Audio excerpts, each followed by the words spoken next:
Hello mga Zay, mga Dong! So, kung hindi ka pa nag-subscribe ka naman sa aking channel. So, yan mga Day, maaga kami umalis kasi pinagde-date namin yung papa at mama ko kasi Valentine's Day yan siya. So, minsan lang kami magsama dyan kasi minsan lang kami makauwi once a year or minsan twice a year, ganyan, minsan lang talaga.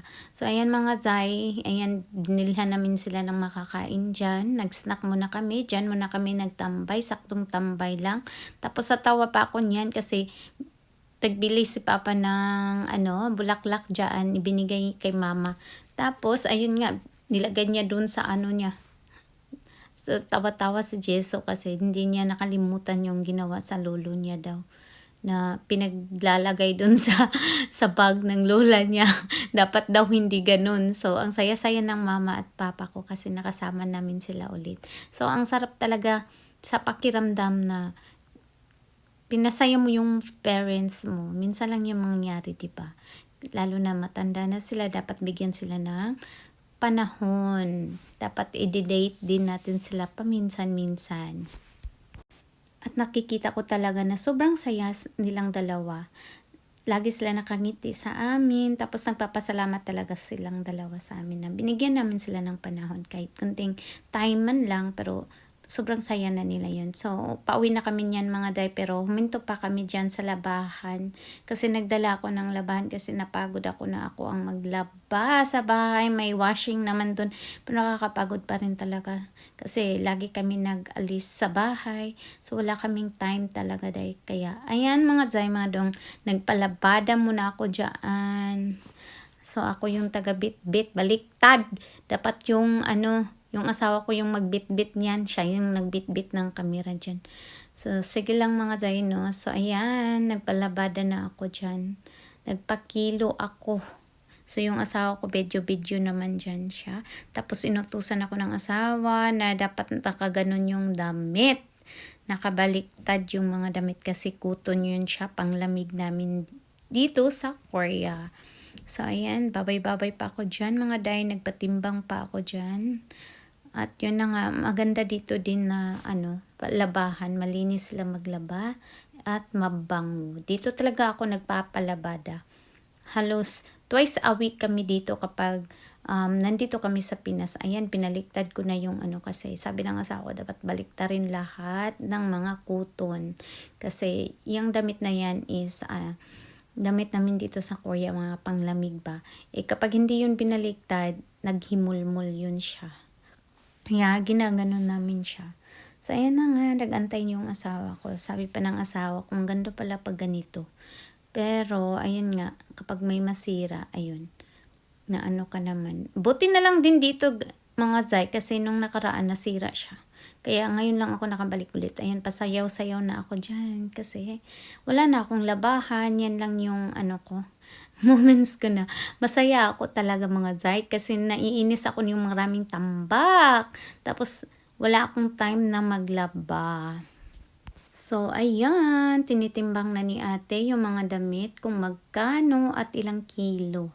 So, inintay ko yung resibo. Ayan, shout out sa'yo ate. Sobrang bait nyo po. Sobrang bait talaga ni ate. Ewan ko anong pangalan niya. Nakalimutan ko siyang itanong kung anong pangalan niya.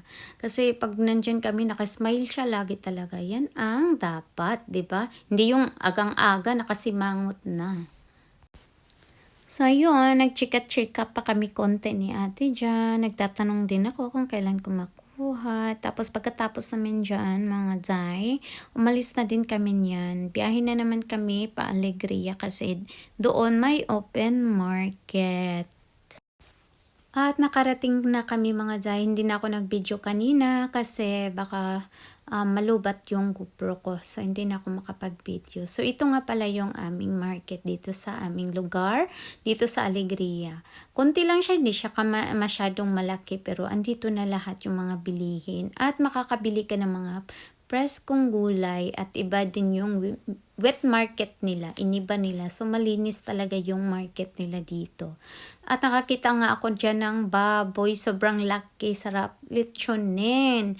At saka may mga binta din sila ng mga kambing, baboy, ayan, dinidisplay. Ayan, ginagano nila dyan, dinidisplay. Kung sakali na may bibili, ayan, titignan mo na lang. At ayan na nga, napalapit ako dyan sa baboy kasi nakyutan ako, sarap litsonin. So, ayan mga guys, so, sila yung kasama ko ngayon. Kasi sila mama at papa ko is nandun lang sa loob ng sasakyan. So, ayan mga day, nagpili-pili kami dyan ng anong mauulam namin sa dinner namin. So, ayan din, naguluhan nga kami dyan kung ano ang bibilihin namin. At sabi naman ni asawa, saka na tayo magbili na lang nito. Ayan, magtingin-tingin na lang tayo nito kasi mabaho sa sasakyan. Baka may pupuntahan pa tayo. So, ang bibili na lang natin is yung mga gulay. Pero naglibot-libot pa talaga kami dyan kasi ang sarap maglibot-libot dito. Yung magnood-nood ka ng mga isda at saka kung ano-ano. Napaka-presko yung mga binta nila dito mga zay. Pagkatapos nga namin doon maglibot-libot sa wheat market, dito naman kami sa may mga gulayan kasi mamimili kami ng mga gulay kasi masasarap yung mga gulay talaga dito, mga presko. Kasi nga bukirin yung area namin, so marami silang mga tanim. At ayun, naaliw nga ako sa sa aso kasi nagbabantay sila sa stool nila. Kasi wala yung amo niya, siya yung nagbabantay. Sobrang bait ng aso na yun. At dito na banda, wala masyadong display. Siguro hindi sila nag-open. So, ayan, naglakad-lakad na muna kami dyan. Nanood-nood kung anong meron at baka may magustuhan at mabili namin. Yung anak ko din, hawak ng hawak sa ama niya. Pakipapayan siya talaga. At ayan yung mga display nila. Sobrang ganda. Maraming mga mura. Marami kang mabibili dito talaga. So, ayan. Naglibot-libot pa kami. At ayun, napahinto ako dyan banda mga zay kasi may mango. Nag-green mango. At ayan, may may ginamos. Iwan ko kung ano dyan. Anong tawag dyan? Anong tawag sa Tagalog?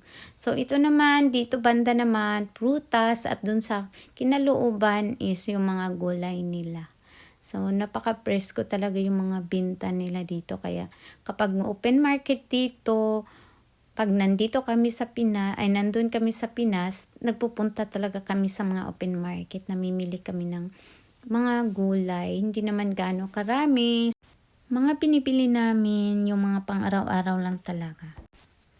Pagkatapos namin doon namili, umuwi na din agad kami. So, ito nga pala yung bukirin namin kung saan kami nakatira. So, ito yung lugar namin na bukid. So, dito kami nagpark sa tindahan ni Mama. So, yun lang guys. Thank you for watching guys. And click that notification for you updated to my video. And please subscribe. Bye. Thank you.